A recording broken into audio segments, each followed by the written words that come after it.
हरिः ॐ श्रीगुरुभ्यो नमः। हरिः ॐ। ॐ शन्नो मित्रशं वरुणः शन्नो भवत्वर्यमा शन्न इन्द्रो बृहस्पतिः शन्नो विष्णुरुक्रमः। नमो ब्रह्मणे नमस्ते वायो त्वमेव प्रत्यक्षं ब्रह्मासि त्वमेव प्रत्यक्षं ब्रह्म वदिष्यामि ऋतं वदिष्यामि सत्यं वदिष्यामि तन्मामवतु तद्वक्तारमवतु अवतु माम् अवतु वक्तारम्। ॐ शान्ति शान्ति शान्तिः। ॐ सहना भवतु सहनौ भुनक्तु सह वीर्यं करवावहै तेजस्विनावधीतमस्तु मा विद्विषावहै। ॐ शान्ति शान्ति शान्तिः। ॐ यश्छन्दसां वृषभो विश्वरूपः छन्दोभ्योऽद्यमृतात् सम्बभूव समेन्द्रो मेधया स्पृणोतु अमृतस्य देवधारणो भूयासं शरीरं मे विचर्षणं जिह्वा मे मधुमत्तमा कर्णाभ्यां भूरिविश्रुवं ब्रह्मणः कोशोऽसि मेधया पिहितः श्रुतं मे गोपाय। ॐ शान्ति शान्ति शान्तिः।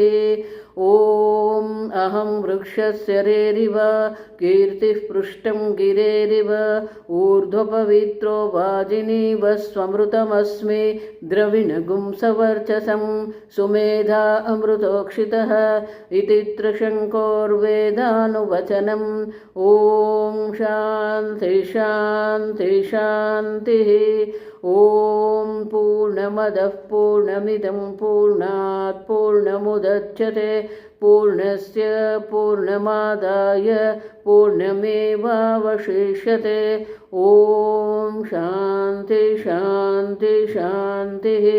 ॐ आप्यायन्तु ममाङ्गानि वाक्प्राणश्चक्षुश्रोत्रमथो बलमिन्द्रियाणि च सर्वाणि सर्वं ब्रह्मोपनिषदं माहं ब्रह्म निराकुर्यां मा ब्रह्म निराकरोत् अनिराकरणमस्त्वनिराकरणं मे अस्तु तदात्मनि निरतेय उपनिषत्सु धर्मास्ते मयि सन्तु ते मयि सन्तु। ॐ शान्ति शान्ति शान्तिः। ॐ वाङ् मे मनसि प्रतिष्ठिता मनो मे वाचि प्रतिष्ठितम् आविराविर्म एधि वेदस्य मआणिः स्तः श्रुतं मे मा प्रहासीः अनेनाधीतेन अहोरात्रान् सन्दधामि ऋतं वदिष्यामि सत्यं वदिष्यामि तन्मामवतु तद्वक्तारमवतु अवतु माम् अवतु वक्तारमवतु वक्तारम्। ॐ शान्ति शान्ति शान्तिः। ॐ भद्रन्नो अपि वातयमनः। ॐ शान्ति शान्ति शान्तिः। ॐ भद्रं कर्णेभिः शृणुयाम देवाः भद्रं पश्येमाक्षभिर्यजत्राः स्थिरैरङ्गैः स्तुष्टुवागुंसस्तनूभिः विषेम देवहितं यदायुः स्वस्ति न इन्द्रो वृद्धश्रवाः स्वस्ति नः पूषा विश्ववेदाः स्वस्ति नस्तार्क्ष्यो अरिष्टनेमिः स्वस्ति नो बृहस्पतिर्दधातु। ॐ शान्ति शान्ति शान्तिः। ॐ यो ब्रह्मादिभ्यो ब्रह्मविद्यासम्प्रदायकर्तृभ्यो वंशर्षिभ्यो महद्भ्यो नमो गुरुभ्यः। ॐ यो ब्रह्माणं विदधाति पूर्वं यो वै वेदांश्च प्रहिणोति तस्मै तगुंहदेवमात्मबुद्धिप्रकाशं मुमुक्षुर्वै शरणमहं प्रपद्ये। ॐ शान्ति शान्ति शान्तिः। ॐ नमो ब्रह्मादिभ्यो ब्रह्मविद्यासम्प्रदायकर्तृभ्यो वंशर्षिभ्यो महद्भ्यो नमो गुरुभ्यः। सर्वोपप्लवरहितः प्रज्ञानगणः प्रत्यगर्थो ब्रह्मैवाहमस्मि ब्रह्मैवाहमस्मि।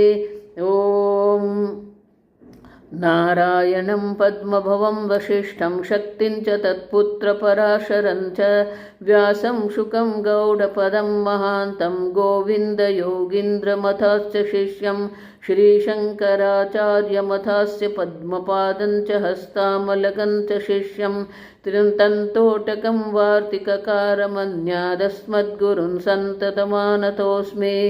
ॐ सदाशिवसमारम्भां शङ्कराचार्यमध्यमाम् अस्मदाचार्यपर्यन्तां वन्दे गुरुपरम्परां।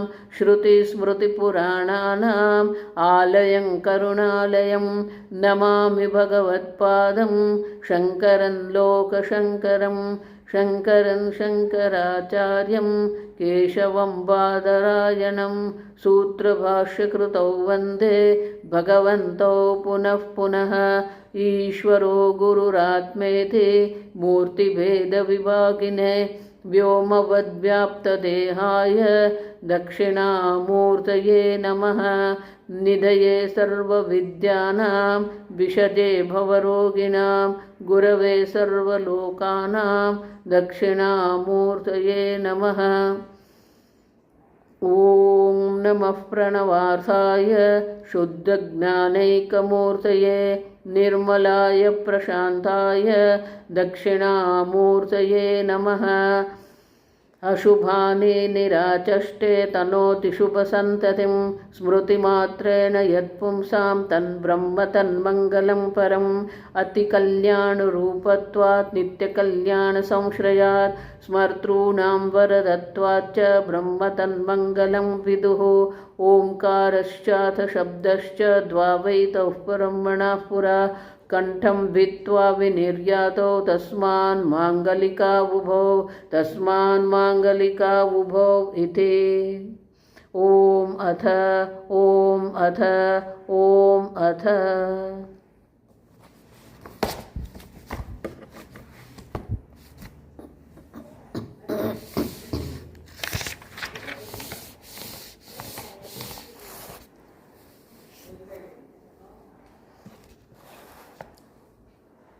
वैयासिक न्यायमाला का मंगलाचरण। प्रणम्य परमात्मानं श्रीविद्यातीर्थरूपिणं वैयासिकन्यायमाला श्लोकैः संगृह्यते स्फुटम्।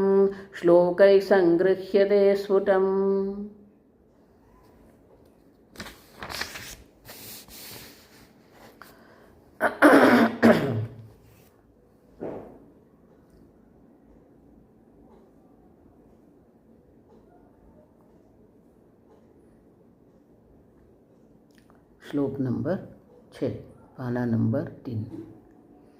द्वितीये स्मृतितर्काभ्याम् अविरोधोऽन्यदुष्टता भूतभोक्तृश्रुतेर्लिङ्ग श्रुतेर्यप्यविरुद्धता भूतभोक्तृश्रुतेर्लिङ्ग श्रुतेरप्यविरुद्धता भूतभोक्तृश्रुतेर्लिङ्ग श्रुतेर्यप्यविरुद्धता। भारती तीर्थ मुनि, अब ये द्वितीय अध्याय क्या है? हमने देखा कि द्वितीय अध्याय जो है अविरोध अध्याय उसको कहते हैं। द्वितीय, ये अविरोध अध्याय जो द्वितीय जो है उसमें क्या है? स्मृति तर्काभ्याम। द्वितीय अध्याय का प्रथम पाद जो है वो स्मृति पाद है। तो स्मृति पाद के द्वारा क्या करते हैं, स्मृति में जो भी कुछ लिखा है, तो ये स्मृति जो है माने कि मनुष्य बुद्धि से जो लिखा गया है, सांख्य दर्शन, नैयायिक दर्शन, वैशेषिक दर्शन, तर्काभ्याम अविरोध। तो जो तर्कपाद जो है, तो द्वितीय अध्याय के प्रथम स्मृति पाद जो है उनमें और तर्कपाद जो है वो दोनों में क्या किया गया, तर्काभ्याम अविरोध। अविरोध, आप देखिए जो भी कुछ विरोध है, मांडुक्य उपनिषद में गौड़पादाचार्य जी कहते हैं अन्योन्य विरुद्ध परस्परम विरुध्यते तैहि अयम न विरुध्यते। ये सांख्यवादी है, नैयायिक है, वैशेषिक है, योग दर्शन है, पूर्व मीमांसा है, ये सब जो है परस्परम विरुध्यते, परस्पर में ही विरोध है। अब देखिए तैहि अयम न विरुध्यते, वेदांत को किसी से किसी प्रकार का विरोध नहीं। आप समझो, अगर मैं कहूं कि मैं एक अद्वितीय ब्रह्म हूं और फिर मैं कहूं ये अलग है, तो द्वैत हो गया। अब देखिए, और इसीलिए कहते हैं कि ये परस्पर विरोध है उनका। सांख्यादि प्रयुक्तैहि तर्कैहि च विरोधः वेदांत समन्वयस्य परिहृतः। अब देखिए, तो उनमें जो परस्पर विरोध जो है, तो वो जो विरोध है वेदांत समन्वय, तो वेदांत का समन्वय माने कि वेदांत जो है वो एक अद्वितीय ब्रह्म तत्व का निरूपण करते हैं। सांख्य में तो आत्मा अनेक है, नैयायिक में आत्मा जो है वो आत्मा तो जड़ है, पदार्थ है। अब देखिए, उतना ही नहीं, अन्य दुष्टता, तो सांख्यादि मत जो है उसमें दुष्टता माने कि दोष कौन से हैं, तो द्वितीय पाद में वो जो दोष है, पहले पाद में स्मृति और तर्क के द्वारा जो विरोध है वो दर्शाया है। फिर उनमें दोष क्या है, क्यों आप विरोध कह रहे हैं? विरोध इसीलिए है क्योंकि ये दोष है। जब श्रुति माता स्वयं कह रही है एकमेव द्वितीयम, तो अनेकता कहाँ है? तो वो जो अन्य दर्शन जो है, अन्य स्मृति जो है, वो अन्य स्मृति में जितना भी दोष है, वो दोष का निरूपण जो है वो द्वितीय पाद में किया गया है। अब तृतीय पाद क्या है? भूत भोक्तृ भूते श्रुतिलिंग श्रुते है। तो ये जगत जो है पूर्व भागेण पंचमहाभूत श्रुतीनां परस्पर विरोधः परिहृतः। तो पंचमहाभूत की सृष्टि है, लेकिन तैत्तिरीय उपनिषद जो है वो पंचमहाभूत की बात करती है। और जो छांदोग्य उपनिषद में षष्ठ अध्याय जो है वो षष्ठ अध्याय में 3 है। आप देखिए, अग्नि आपः तेज, अग्नि तेजः अन्नम, तो वहां तो अग्नि है, तेज है, रस माने कि जल है, जल तत्व है, और अन्न माने कि पृथ्वी तत्व है। तो तेज अप तेजो बन। अब देखिए, तो बोले कि एक कह रहे हैं कि पंच महाभूत की उत्पत्ति हुई है, दूसरी श्रुति कह रही है कि 3 पंच महाभूत है। तो उनका परिहार करने के लिए ही ये जो भी कोई है परिहृत है। आप देखिए, श्रुतियों के अंतर्गत जो विरोधाभास हमें दिखता है उनके निवारण के निराकरण के लिए ही ये तृतीय पाद है। तो पूर्वार्ध में भूत पंच महाभूत का जो परस्पर विरोध है उनकी निवृत्ति की गई है, और जो उत्तर भाग है जीव श्रुति नाम, जीव श्रुति जो है, क्योंकि भूत भोक्तृ, भोक्तृ जो भोक्तृ जीव जो है, तो जीव जो है वो ब्रह्म से भिन्न है या अभिन्न है? जीव अपने को कर्ता भोक्ता मान रहा है और ब्रह्म तो निर्विकारी अकर्ता अभोक्ता है। और इसीलिए जीव श्रुतियों में जो भी कोई विरोध हमें दिख रहा है वो विरोध का भी निराकरण वहां किया गया है। उतना ही नहीं, चतुर्थपादे श्रुति लिंग, अब लिंग शरीर जो है, लिंग शरीर श्रुति नाम विरोध परिहार है। तो लिंग श्रुति जिसको कहते हैं, माने कि हिरण्यगर्भ आदि की जो वहां पर चर्चा की गई है, विराट की उपासना है, हिरण्यगर्भ की उपासना है, तो ये जो श्रुति जो निरूपण कर रही है उनमें अगर कोई विरोध है तो उनकी निवृत्ति भी, उनका परिहार भी उसी में किया गया, चतुर्थ पाद में। और इसीलिए अविरोध अध्याय उसको कहते, जहां पर भी हमें विरोध दिख रहा है वो विरोध का परिहार करने के लिए ये द्वितीय पाद है, और इसीलिए उसको कहते हैं अविरोध अध्याय। अब तृतीय अध्याय क्या है?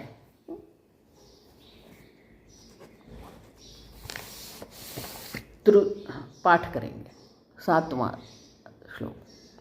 तृतीये विरतिस्तत्व, पूरा पढ़ना पड़ेगा।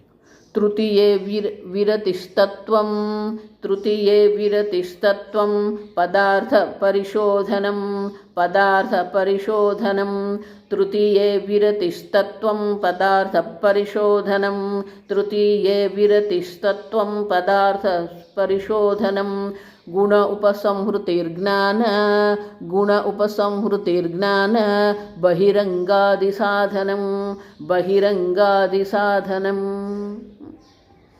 अब तृतीय पाद, तृतीय अध्याय है जिसको हम साधन अध्याय कहते हैं। तो साधन अध्याय जो है वो उनमें भी 4 पाद है। प्रथम पादे जीवस्य परलोक गमन अगमने विचार्य वैराग्यम निरूपितम। साधन पाद जो है ब्रह्म विद्या के लिए साधन क्या है? तो पहला पाद जो है वो जीव की गति आदि गमन आगमन का निरूपण करके हमें उससे, उनके प्रत्यय वैराग्य का निरूपण करते हैं। अब देखिए, जब तक ये जन्म मृत्यु से हमें वैराग्य नहीं होगा, गमन आगमन गति से हमें वैराग्य नहीं होगा। देखो, इसलिए 8वें अध्याय में भी भगवान कहते हैं, तो एक शुक्ल गति है, दूसरी कृष्ण गति है। तो ये 2 गति जो है वो गति में जीव जो है वो क्या करते हैं? आ ब्रह्म भुवनान लोकान पुनरावर्तिनोर्जुन। तो सतत ये पुनरावर्तन में हम पड़े हुए हैं और इसलिए उसी से हमें वैराग्य करना है। और इसलिए ये प्रथम पाद में जो है गमन आगमन का विचार करके हमारे मन में वैराग्य उत्पन्न करते हैं। तो पहला साधन जो है वैराग्य है। द्वितीय पाद जो है, तो द्वितीय पाद में संपूर्ण वेदांत हम क्या कहते हैं? तत्त्वमसि। संपूर्ण वेदांत जो है एक ही वाक्य में है, तत्त्वमसि। तत् मानी जगत कारण ब्रह्म, त्वम मानी जीव जो कर्ता भोक्ता है, असि मानी कि दोनों का ऐक्य है। और इसीलिए तत्वम पदार्थ परिशोधनम। तत्पदार्थ क्या है? तो द्वितीय पाद के पूर्व भाग में तत्वम पदार्थ का शोधन किया गया है, उत्तर भाग में जो है तत्पदार्थ का शोधन किया गया। चतुर्थे, अब देखिए, तृतीये पादे गुण उपसंहृति ज्ञान बहिरंगादि साधनम। तृतीय पाद जिसको हम कहते हैं, तो तृतीय पाद में क्या क्या? सगुण विद्या सुगुण उपसंहार निरूपितः। तो जो हम तत्पद जिसको कहते हैं, जगत कारण ब्रह्म जिसको कहते हैं, तो ये ब्रह्म जो है, जगत कारण ब्रह्म जब हम कहते हैं तो वो सगुण ब्रह्म है। लेकिन ब्रह्म स्वयं में तो क्या है? अनादित्वाद निर्गुणत्वाद। अब देखिए, तो अब ब्रह्म तो स्वयं में निर्गुण है, कोई गुण ब्रह्म में है ही नहीं। और इसीलिए जो भी उपासना के लिए ये सगुण विद्या जो है, सगुण विद्या मानी सगुण उपासना जो हम करते हैं, तो सगुण उपासनाओं के द्वारा भी हम ये गुण का उपसंहार करते हैं। अब समझ, भले हमें गुण दिखते हैं, लेकिन सही में क्या ये गुण है? सर्वज्ञ सर्वशक्ति, कल हमने देखा ब्रह्म सर्वज्ञ है, सर्वशक्ति है क्योंकि निमित्त कारण है। ब्रह्म सर्वव्यापी है क्योंकि उपादान कारण है। तो ब्रह्म जिसको हम कह रहे हैं, तो ये गुण जो हम कह रहे हैं वो गुण है क्या? नहीं, उपसंहार है। अब देख, तो सगुण उपासना के द्वारा भले हम चित्त नैश्चल्य प्राप्त करते हैं, लेकिन वो गुण का भी उपसंहार करना पड़ेगा हमें। निर्गुण ब्रह्म जो है उनमें ही उन सब का उपसंहार होना चाहिए। और बहिरंगादि साधनम जो चतुर्थ पाद है। अब प्रश्न तो ये है, आगे सब आएगा, कि अगर ब्रह्म निर्गुण निराकार है तो ब्रह्म ज्ञान होगा कैसे? क्योंकि हमारी बुद्धि जो है, हमारा मन जो है, वो सगुण साकार में फंसा हुआ है, और सगुण साकार का ही हम करते हैं। किसी भी वस्तु का ज्ञान जो है हमें मन में, बुद्धि में ही है। सुखम आत्यंतिकम यत्तद बुद्धिग्राह्यम। अब देखिए, ज्ञान तो बुद्धि में ही है, लेकिन बुद्धि के एक मर्यादा ये है कि अगर कोई वस्तु सगुण साकार है तो वो ग्रहण कर सकती है। अगर मैं कहूं ये बॉल पेन है, हम आगे देखेंगे कि ये बॉल पेन है, जब हम कहते हैं तो आंख के द्वारा ये बॉल पेन जो है वो हमारी बुद्धि में प्रवेश करती है। पुष्प अगर है तो पुष्प हमारी बुद्धि में चक्षुरेंद्रिय के द्वारा प्रवेश करता है, और वहां पुष्पाकार वृत्ति उत्पन्न होती है। और वो पुष्पाकार वृत्ति को आप जो साक्षी चैतन्य है उसे प्रकाशित करते हैं और कहते हैं मैं पुष्प को जानता हूं। आप देखिए, इदम पुष्पम अहम जानामि। तो जब तक किसी भी वस्तु जो है हमारी बुद्धि में उनका प्रवेश नहीं होता है, वृत्ति में उनका प्रवेश नहीं है, ज्ञान नहीं संभव। आप देखिए, तो निर्गुण ब्रह्म का ज्ञान कैसे होगा? और इसीलिए ज्ञान बहिरंग साधनम। अब देखिए, तो बहिरंग साधन निर्गुण ब्रह्म विद्या जो है, वो निर्गुण ब्रह्म विद्या के लिए हमारी बुद्धि को इतनी तीक्ष्ण हमें बनानी है। दृश्यते तो अग्रया सूक्ष्मया सूक्ष्मदर्शी भी। कठोपनिषद शंकराचार्य यमराज कहते हैं कि जब तक हमारी बुद्धि तीक्ष्ण नहीं होती है, सूक्ष्म नहीं होती है, अग्रय माने कि तीक्ष्ण, धारदार बननी चाहिए, शार्प अंग्रेजी में जो कहते हैं, सूक्ष्मदर्शी भी, सूक्ष्म चिंतन करने वाली हमारी बुद्धि बननी चाहिए। तो हमारी बुद्धि जो है एकाग्र कैसे बने, निश्चल कैसे बने, सूक्ष्म कैसे बने, तीक्ष्ण कैसे बने, तो उनके लिए जो साधन है वो साधन का निरूपण आवश्यक है। बहिरंग साधन भूतानि आश्रम यज्ञादीनि अंतरंग साधन भूत शमदम निधिध्यासनादीनि निरूपितानि। तो साधन पाद जिसको कहते हैं, वो साधन पाद में भी इस प्रकार से अनेक प्रकार के ब्रह्म विद्यालय के साधन का निरूपण है। शास्त्र में 2 प्रकार के धर्म है, आप समझो। सामान्य धर्म है। यम नियम ये सामान्य धर्म है। सत्य, अहिंसा, ब्रह्मचर्य, अपरिग्रह, अस्तेय ये सामान्य है। तपः, शौचम, स्वाध्यायः, ईश्वर प्रणिधानम, संतोषः ये व्यक्तिगत है। यम जो है हमारा ये जगत में हमारा व्यवहार कैसा है उसे यम कहते हैं। हमारा व्यक्तिगत जीवन कैसा है उसको हम नियम कहते हैं। तो ये तो सामान्य सर्व मनुष्य के लिए है। लेकिन अगर हमारी बुद्धि को हमें तीक्ष्ण बनानी है तो विशेष धर्म की आवश्यकता है। आश्रमादीनि, यज्ञादीनि, ये आश्रम धर्म जिसको कहते हैं, वर्ण धर्म जिसको कहते हैं, कुल धर्म, जाति धर्म, आप देखिए अनेक प्रकार के विशेष धर्म है। विशेष धर्म किसके लिए है? आप देखिए विशेष धर्म हमारी बुद्धि को ब्रह्म विद्या के लिए अनुकूल बनाने के लिए है। तो वर्ण धर्म जिसको कहते हैं, आश्रम धर्म जिसको कहते हैं, यज्ञादि कर्म जिसको हम कहते हैं, ये सब निष्काम भाव से जब हम करते हैं तो बहिरंगादि आदि माने की अंतरंग साधन। आत्मावारे द्रष्टव्य, श्रोतव्य, मंतव्य, निदिध्यासितव्य। आत्मा दर्शन करने योग्य है। हमारे लिए आत्मा से अन्य सर्व दर्शन करने योग्य। वो क्यों आया, वो कैसे आया, वो क्या है, शास्त्र कहते हैं ये जगत दर्शन करने योग्य नहीं है, स्वर्ग दर्शन करने भोग के योग्य नहीं है।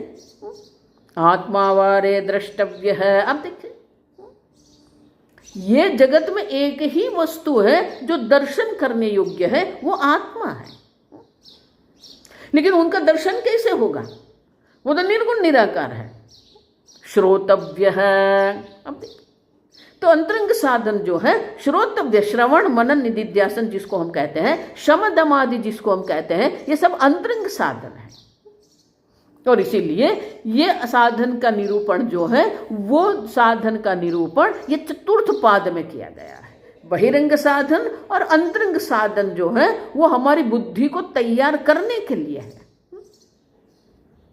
अब समझ, अगर कोई भूमि है, तब देखिए भूमि के भी अनेक प्रकार होते हैं।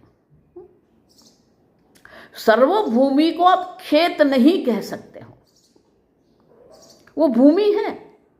लेकिन अगर उनको खेत हम कहेंगे नहीं, खेत किसको कहते हैं? अब देखिए खेत उसको कहते हैं कि जहां हम नए पाक ले सकते हैं। अब देखिए तो वो जो है गुजराती में उसको उपजाऊ कहते हैं, मानी कि उसमें हम कुछ धान जो है बीज बोते हैं तो वो बीज से जो उनका पौधा है निकलता है। लेकिन वो भूमि को अगर हमें खेत बनाना है तो क्या करना पड़ेगा?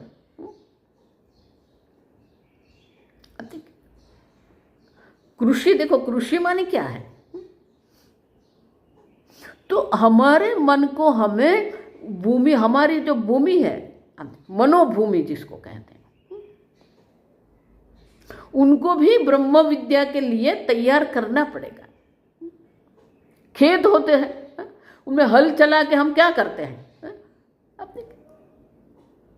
तो खेड़ना जो है भूमि को, फिर कंकल जो उनके अंदर होते हैं वो निकालना पड़ता है, फिर उस पर जल करते हैं, जल से भर देते हैं हम उसको, फिर पुनः हम उसका खेत करते हैं, तब वो धान के लिए तैयार होती है।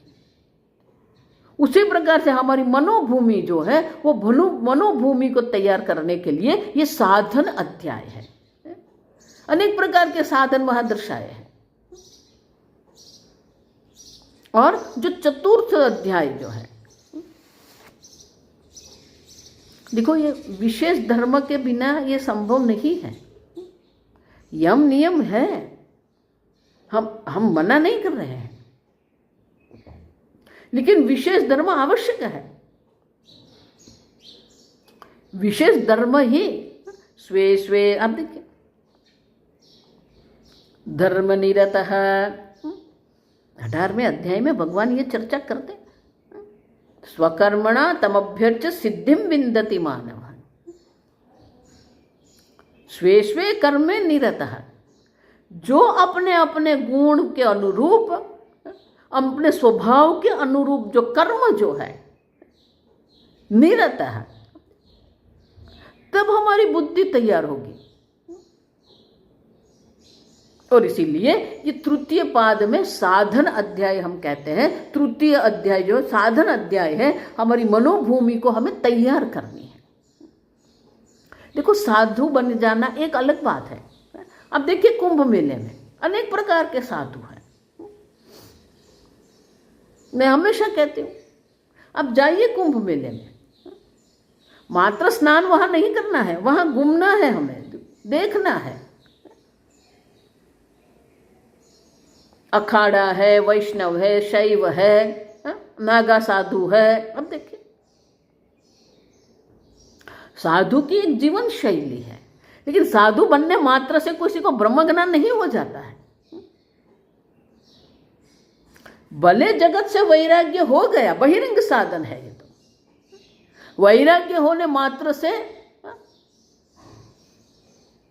हिमालय में 20 वर्ष रहने मात्र से ब्रह्मज्ञान नहीं होता है। श्रोतव्य, मंतव्य, निदिध्यासितव्य। गुरु के शरण में बैठकर हमें ये ब्रह्म ज्ञान जो है उनका श्रवण करना है, क्योंकि श्रवण जो है वो साधन है। देखो, इसलिए मैं कहती हूँ, आजकल सर्व महात्मा जो है ये शास्त्र श्रवण को बाईपास कर दिया है। ऐसे संप्रदाय है जिसने ईश्वर की भक्ति को ही बाईपास कर दिया है। अब देखिए, श्रद्धा भक्ति योगादवैहि, गुरु शास्त्र ईश्वर में हमारी श्रद्धा होनी चाहिए। अब देखिए, भक्ति नहीं है, श्रवण नहीं है, परंपरा नहीं है, ब्रह्म ज्ञान की कोई संभावना नहीं है। अब समझो। और इसीलिए मुनि वेद व्यास जी ने ये पूरा तीसरा अध्याय, तृतीय अध्याय जो है वो तृतीय अध्याय में साधन का निरूपण किया है। अब चतुर्थ अध्याय क्या है, आगे का 8वां। चतुर्थे जीवतो मुक्ति, चतुर्थे जीवतो मुक्ति, उत्क्रांतिर्गति उत्तरा, उत्क्रांतिर्गति उत्तरा, ब्रह्म प्राप्ति ब्रह्मलोकौ, ब्रह्म प्राप्ति ब्रह्मलोकौ। इति पादार्थ संग्रह, इति पादार्थ संग्रह। चतुर्थे, चतुर्थ अध्याय में क्या है? श्रवणादि आवृत्या निर्गुण उपासना सगुणम व ब्रह्म साक्षात्कृत्य जीवतः। अब देख, ये श्रवण जो साधन जो है, वो श्रवण साधन जो है वो जीव को क्या करना, आवृत्या। चतुर्थ अध्याय का जो प्रथम पाद जो है उसमें दर्शाया है पौनः पुण्येन श्रवणम कुर्यात्, श्रवणादि आवृत्ति जो है। अब देखो, ये ब्रह्म विद्या जो है ना, ये कॉलेज जैसा नहीं है। कॉलेज में 4 वर्ष गए और बीकॉम हो गए, और 2 वर्ष कर लिया और एमकॉम हो गए, और 3 वर्ष के कर लिया पीएचडी हो गए। अब सब श्रवण करना है हमें। श्रवण शब्द भी जो है, एक श्रवण शब्द भी एक पारिभाषिक शब्द है। कर्णेंद्रिय से सुनना ये श्रवण नहीं है। षड्लिंग तात्पर्य निर्णय श्रवण। और इसीलिए ये श्रवण जो है, हमें पहले तो श्रवण क्या है वो समझना है, फिर शास्त्र श्रवण, गुरु के समीप बैठकर गुरु मुख से शास्त्र श्रवण करना है। और वो श्रवण 1 या 2 दिन नहीं, आवृत्ति ही। अब देखिए, जब ये श्रवण हम करते हैं तो वो श्रवण के द्वारा ही निर्गुण ब्रह्म। अब देखो, जीवतः मुक्ति ही, गुरु मोक्ष से ये ब्रह्म विद्या प्राप्त हम करते हैं, और निर्गुण ब्रह्म में हमारी जब निष्ठा हो जाती है तो क्या होता है? जीवतः पाप पुण्य लेप विनाश लक्षणा मुक्ति ही अभिहिता। प्रथम पाद में जीवन मुक्ति किसको कहते हैं, उनका निरूपण किया गया है। किस प्रकार से हम जीते जीव इसी जीवन में हम मुक्त हो। अब देखिए, मृत्यु के बाद तो किसने देखा है? जो भी करना है यहां अभी ही करना है। यही तर्जित सर्ग है। अब देखिए, और इसीलिए ये चतुर्थ अध्याय के प्रथम पाद में मुनि वेद व्यास जी ने ये जीवन मुक्ति क्या है, कैसे वो जीवन मुक्ति होती है, वो दर्शाया है। उत्क्रांति ही गति उत्तरा। अब द्वितीय पाद जो है उसमें पूर्व भाग में तत्पदार्थ जो है, तो द्वितीय पाद में म्रियमाण से उत्क्रांति प्रकार निरूपित है। अगर वो जीवन मुक्त नहीं है तो उनकी उत्क्रांति कैसे होती है? 15वें अध्याय में भगवान कहते हैं। तो ये उत्क्रांति जो है उनका निरूपण किया गया है। तो वो निरूपण जो है, उत्क्रांति ही गति उत्तरा, तो उत्तरा माने कि मृत्यु के बाद जो उनकी गति जो होती है, वो उत्क्रांति की गति का निरूपण जो है वो द्वितीय पाद में है। तृतीय पादे ब्रह्म प्राप्ति ब्रह्मलोक। तो तृतीय पाद में सगुण ब्रह्म जो है उनका मृत्यु के बाद उत्तर गति होती है, उत्तरायण गति है। और इसीलिए वो उनकी जो ब्रह्म लोक की उनको जो प्राप्ति होती है, सगुण ब्रह्म के उपासना के द्वारा उसे ब्रह्म लोक की प्राप्ति कैसे होती है, उसे क्रम मुक्ति कहते हैं। जीवन मुक्ति का निरूपण किया गया है, उसी प्रकार से क्रम मुक्ति का निरूपण यहाँ किया गया है। और चतुर्थ पाद जिसको हम कहते हैं विदेह कैवल्य प्राप्ति ही अभिहिता। तो विदेह प्राप्ति, तस्य प्राणा न उत्क्रामन्ति यहैव प्रविलीयते। चतुर्थ अध्याय का चतुर्थ पाद जो है, वो चतुर्थ पाद में ये विदेह मुक्ति क्या है उनका निरूपण किया गया। एवं पादार्थ संग्रह, भारतीय तीर्थ मुनि कहते हैं इस प्रकार से ये प्रत्येक अध्याय के जो पाद है उनका संग्रह माने कि संक्षेप में मैंने आपको निरूपण किया है कि कौन से विषय के यहाँ चर्चा होने वाली है। तो इस प्रकार से ये 4 अध्याय है, प्रत्येक अध्याय के 4 पाद में अलग अलग विषय का निरूपण किया गया है। तो उनका यहाँ पर भारतीय तीर्थ मुनि ने संक्षेप में हमें दर्शाया। ब्रह्म विद्या का उपदेश जब हम करते हैं, उसमें 2 पद्धति होती है। एक समास पद्धति है, दूसरी व्यास पद्धति है। समास माने संक्षेप में जो ये 4 श्लोक में 4 अध्याय के 4 पाद का निरूपण कर दिया, इसे समास पद्धति कहते हैं। फिर उनका जो विस्तार करते हैं उसे व्यास पद्धति कहते हैं। तो ये समास पद्धति के द्वारा भारतीय तीर्थ मुनि ने हमें संक्षेप में दर्शाया। अब आगे कहते हैं 9वां श्लोक।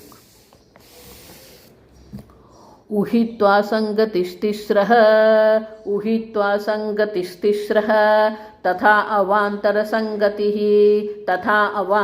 संगतिः ऊहे आक्षेप दृष्टान्त ऊहेदाक्षेप दृष्टान्त प्रत्युदाहरणादिकाः।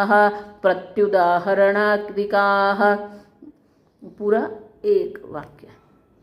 ऊहेदाक्षेप दृष्टान्त प्रत्युदाहरणादिकाः ऊहेदा आक्षेप दृष्टान्त प्रत्युदाहरणादिकाः। अब भारतीय तीर्थ मुनि कहते हैं भले मैंने एक ऐसा कहा है कि 3 प्रकार की संगति, उहित्वा संगति ही तीसरा, 3 प्रकार की संगति का निरूपण करने के बाद 3 प्रकार की संगति का, अब देखिए 3 प्रकार की संगति दर्शाने के बाद भी कहते हैं अवांतर संगति ही, अन्य भी प्रकार की संगति है। कौन सी है? उहेद, आक्षेप, दृष्टांत, प्रत्युदाहरणादिकाः। उहेद माने निरूपण किया, कल्पना की गई है। उनमें अवांतर संगति में पहली संगति जो है वो अवांतर संगति में पहली जो है उसको कहते हैं आक्षेप। आक्षेप किया जाता है। अगर किसी प्रकार से कोई निरूपण किया गया है तो आक्षेप करते, ततः किम, उससे क्या होगा, उसे आक्षेप कहते हैं। ठीक है, वैराग्य हो गया, फिर तो जो आक्षेप होता है, आक्षेप के द्वारा भी हमें संगति दर्शाते हैं। दृष्टांत, तो दृष्टांत जिसको हम कहते हैं तद्यथा ईक्षति अधिकरणे तदैक्षत इति वाक्यं प्रधान परम ब्रह्म परम वा इति विचार्यते। तो जब ईक्षति अधिकरण जो है वो अधिकरण में उनमें क्या है, वो आक्षेप करते हैं प्रधान परम ब्रह्म परम वा इति।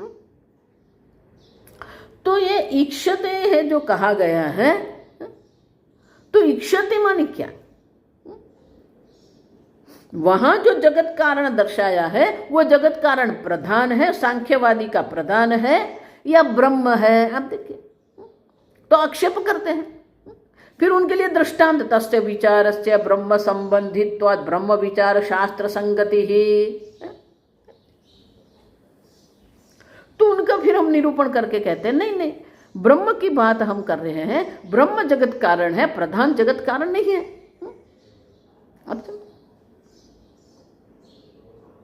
और क्यों, ब्रह्म वाक्य विचार शास्त्र, ये आगे हम देखेंगे कि ये संपूर्ण वेदांत शास्त्र जिसको कहते हैं वो ब्रह्म विचार के लिए है, वो उनकी शास्त्र संगति है। आप देखिए, वाक्यम ब्रह्मणि तात्पर्यवती निर्णयात समन्वय अध्याय संगति ही। और ये जितने भी वाक्य जो है वो ब्रह्म का निरूपण करने के, उनका तात्पर्य ब्रह्म में ही है, और इसीलिए ये समन्वय अध्याय की भी संगति है, शास्त्र की भी संगति है, समन्वय अध्याय की भी संगति है। ईक्षणस्य चेतने ब्रह्मणि असाधारणत्वेन स्पष्ट ब्रह्मलिंगत्वात् प्रथम पाद संगति ही। प्रथम पाद में स्पष्ट ब्रह्म का निरूपण है, और इसलिए ईक्षण क्रिया के द्वारा हम दर्शाते हैं कि ईक्षण क्रिया जड़ में संभव नहीं है, प्रधान जड़ है, और ब्रह्म जो वे चैतन्य स्वरूप है, और इसलिए ये ईक्षते शब्द के द्वारा वो चैतन्य ब्रह्म का निरूपण किया गया है, वो स्पष्ट रूप से ब्रह्म का निरूपण करते हैं, और इसलिए प्रथम पाद की भी संगति है। और इस प्रकार से उहित्वा संगति ही तीसरा, ये 3 प्रकार की संगति, शास्त्र संगति है, अध्याय संगति है, पाद संगति है। एवं सर्वेषु अधिकरणेषु यथा यथाम संगति त्रयम ऊहनीयम। इस प्रकार से प्रत्येक अधिकरण में हम वो ये 3 संगति देखते हैं। अब आगे कहते हैं अवांतर संगति ही अनेकदा भिद्यते। अब अवांतर संगति भी अनेक प्रकार से है। आक्षेप संगति ही, दृष्टांत संगति ही, प्रत्युदाहरण संगति ही, प्रासंगिक संगति ही इत्यादि। आक्षेप भी हम करते हैं, आक्षेप जो है वो भी एक संगति है। दृष्टांत के द्वारा भी हम संगति देते हैं। प्रत्युदाहरण, अगर किसी ने उदाहरण दिया है वो उदाहरण अयोग्य है तो उनका विरुद्ध उदाहरण हमें देना पड़ता है। अब देखिए, और यहां कहते हैं टीकाकार कि प्रासंगिक संगति, प्रासंगिक माने कि वो सूत्र के अनुरूप जो आवश्यक संगति जो है वो भी वहां दर्शाते हैं। और इसीलिए इस प्रकार से मुख्य संगति तो है ही, अवांतर संगति भी हम देखते हैं। अब ये भारती तीर्थ मुनि जो ये श्लोक लिख रहे हैं उनका उपसंहार करते हैं। स्वायम अवांतर संगति ही व्युत्पत्तेन अनौहितं शक्यते अतः ताम व्युत्पादयति। तो ये अवांतर संगति जिसको हम कहते हैं कि मुख्य संगति तो है ही,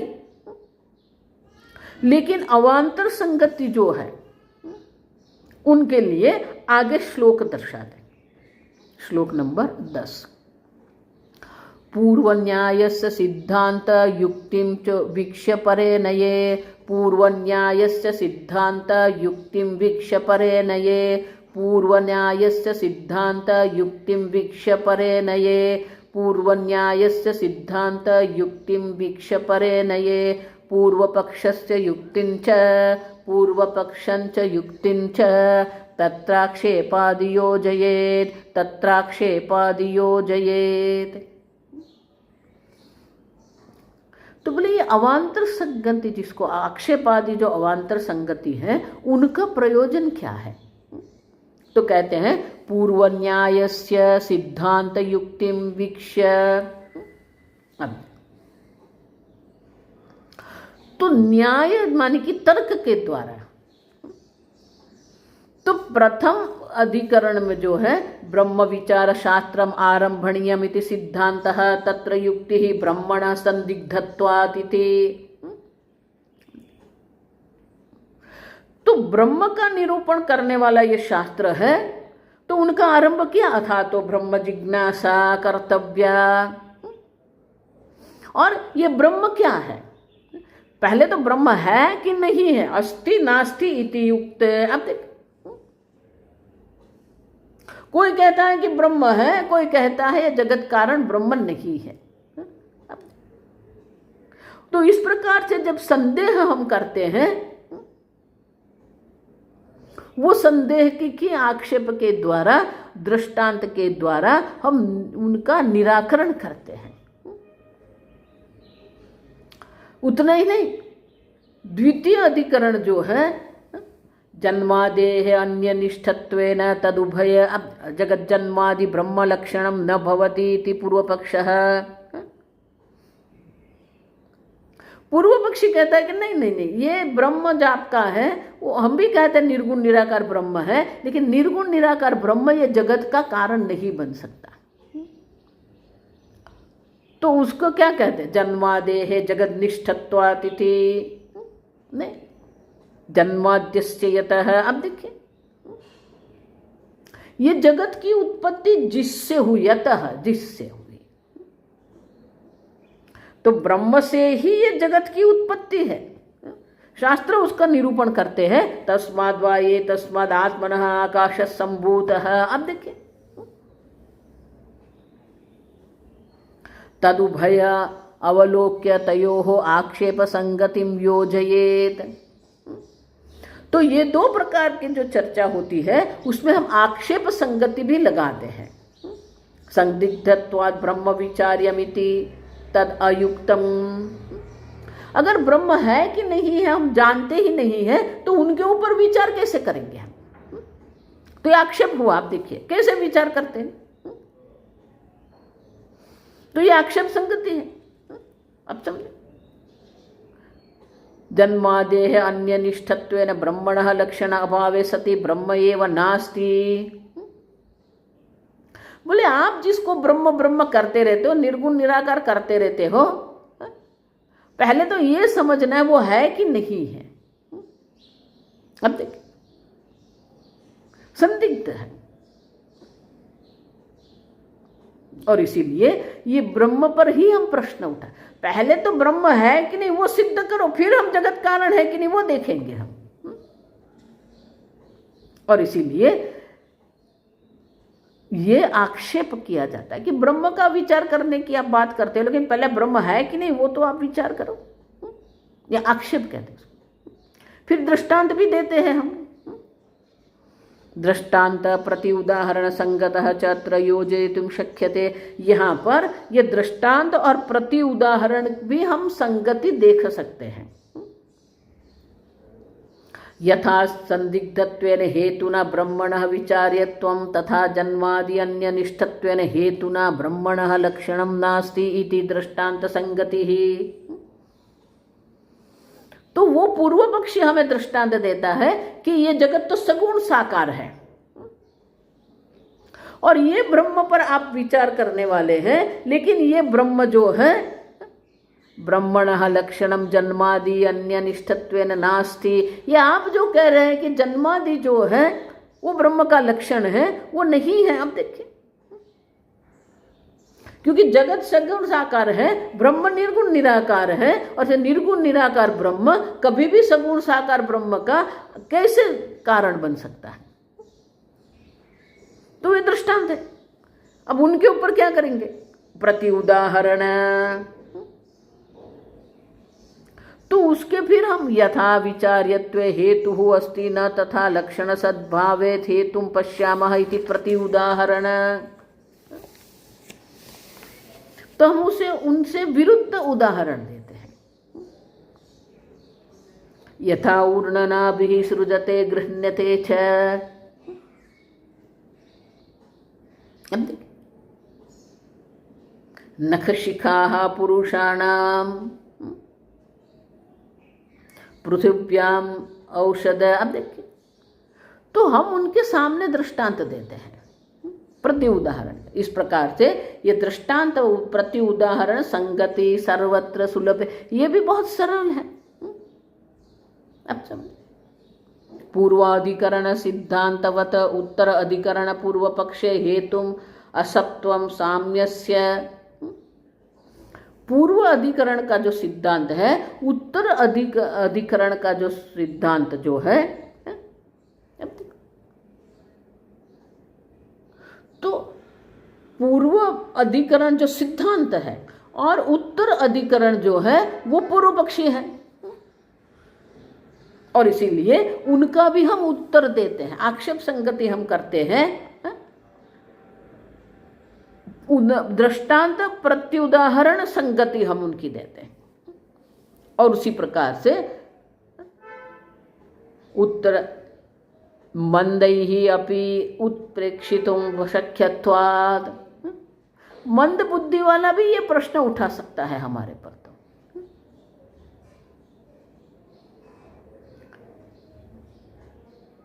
एक व्यक्ति मेरे पास आया, बोले स्वामी जी आप ये चैतन्य चैतन्य बोलते, वो अब देखो वो स्वयं में चैतन्य स्वरूप है, वो जानता नहीं है।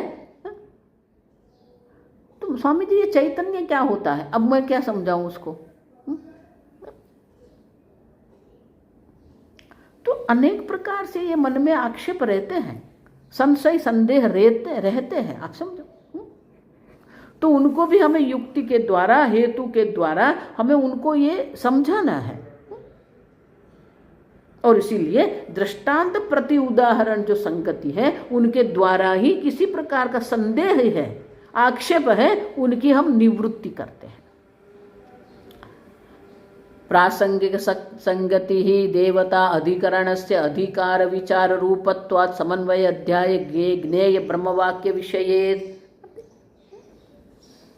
देवता जिसको हम कहते हैं, देवता अधिकरण जो है, देवता अधिकरण में ये विचार किया गया है कि देवता सात्विक है, तो उनके लिए ब्रह्म ज्ञान संभव है कि नहीं?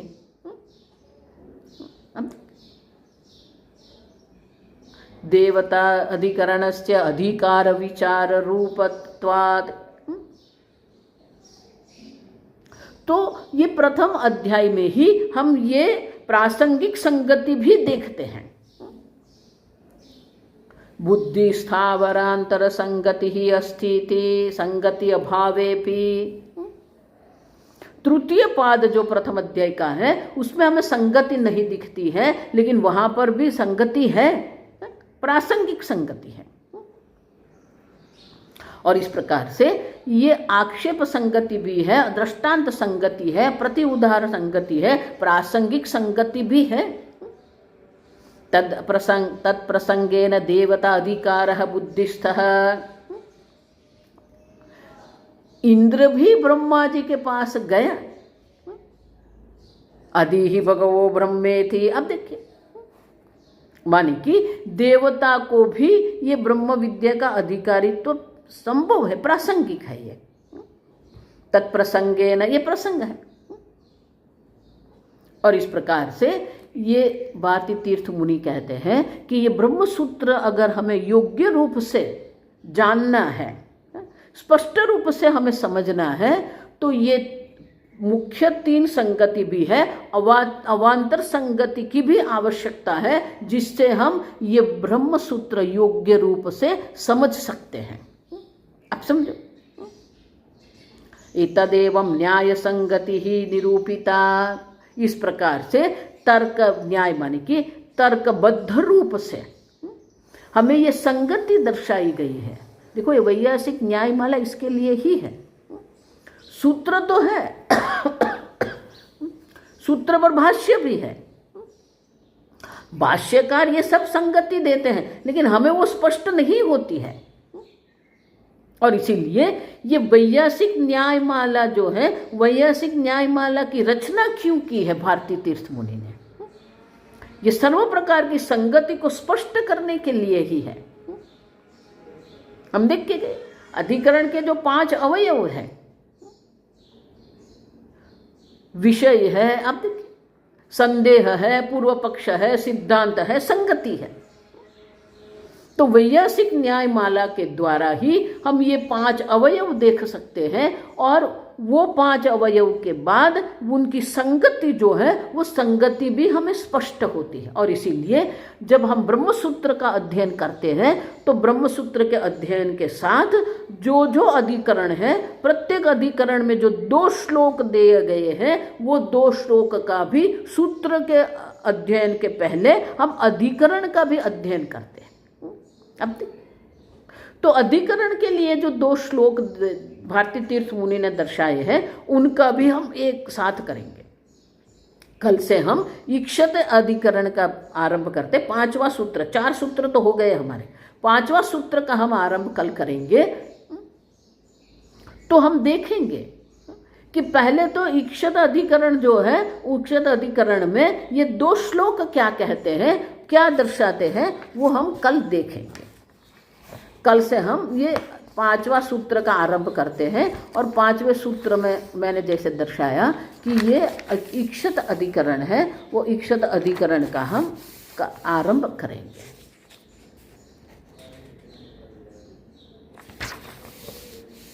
ईक्षते अधिकरण, तो कल हम उनका आरंभ करेंगे। अब आज महाशिवरात्रि है, आप सबको खूब खूब आशीर्वाद, आपके जीवन में भक्ति, योग और शास्त्र अध्ययन होता रहे, ऐसा मेरा आशीर्वाद है। आज बहुत सुंदर दिन है, आप महाशिवरात्रि का दिन है। शिव जी की उपासना करो, शिव जी का पाठ करो, शिवलिंग पर अभिषेक करो। अभिषेक प्रिय शिव, भगवान शिव जी को अभिषेक प्रिय है।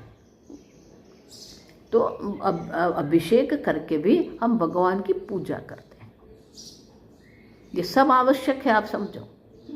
इसी से ही हमारे अंतःकरण की शुद्धि होती है, तब ये वेदांत में हमारी रुचि होती है, और वेदांत अध्ययन हम कर सकते हैं। और ये पुस्तक के बारे में मेरी बात हो गई है। अभी महाशिवरात्रि का पर्व है, इसलिए 4 दिन आश्रम में सब बहुत व्यस्त है, और इसलिए मुझे स्वामी जी ने मुझे कहा है कि स्वामी जी 4 दिन के बाद आप फ़ोन करना, फिर ये पुस्तक हम आपको भेज देंगे। तब तक मैं ये पुस्तक जो है, वो पुस्तक का फ़ोटो लेके मैं आपको भेजती रहूँगी। ओम असतो मा सद्गमय तमसो मा ज्योतिर्गमय मृत्योर्मा अमृतंगमय। ओम पूर्णमदः पूर्णमिदं पूर्णात् पूर्णमुदच्यते पूर्णस्य पूर्णमादाय पूर्णमेवावशिष्यते। ओम शांति शांति शांति। हरि ओम। श्री गुरुभ्यो नमः। हरि ओम। हरि।